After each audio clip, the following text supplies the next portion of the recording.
Hello guys! Welcome back to my another videos. Today, I have decided to do a series called Learn in 4 Minutes. So sana at the end of this video is may matutunan kayo. Ngayon, ang pag-aaral natin is all about array. So, wala nang patumpik-tumpik pa and let's jump into it. Ngayon, ano nga ba ang array?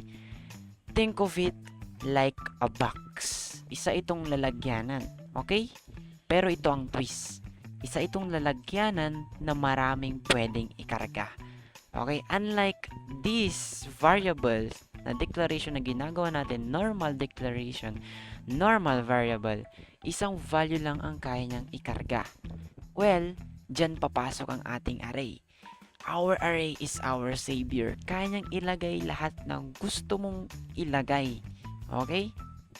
Like, basta value na matino naman, guys. Okay? Papaano ba natin tayo makakagawa ng isang array? Well, ganito lang ang tatandaan nyo, guys. Kakailanganin nyo ng box bracket sa pag-declare ng isang array. Okay, so ganito lang yan. Una, ilagay nyo ang data types nyo, and katabi ng data types nyo, maglagay kayo ng box brackets. And dyan na mababasa ni compiler na ikaw ay gagamit ito ng isang array. Pagkatapos nun, ilagay mo lang yung variable names mo, and then yung value niya na kahit ilan. Okay?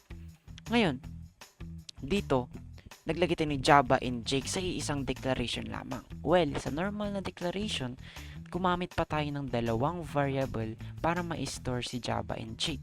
Well, dito sa array, na-store na natin siya sa isa lamang na names. Guys, remember na pag more than one ang inyong value sa isang array, kailangan nyo gumamit ng comma as a separation ng mga value. Okay? And then, wag nyo rin kakalimutan ng curly braces and then ang semicolon dahil, of course, yan ay syntax ng array.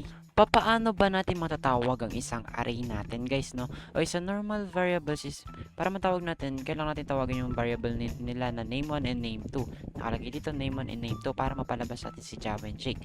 Sa array, ganun din ang gagawin natin pero may twist.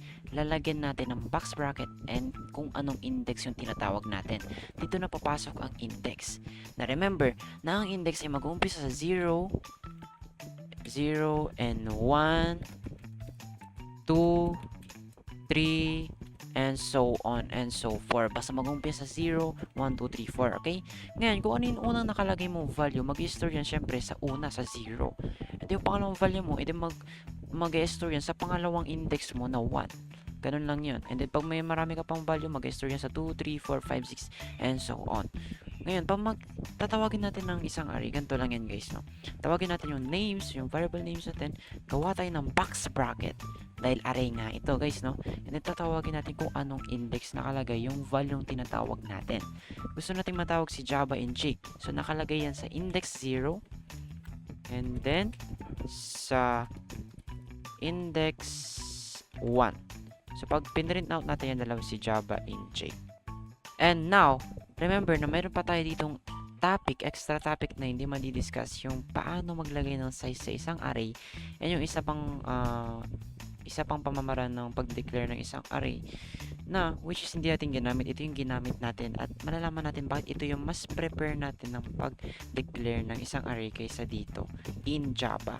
Okay? So now, ganyan na nga kayo may tuturo. Thank you. Sana may natutunan. Paubos ng oras natin. Peace out.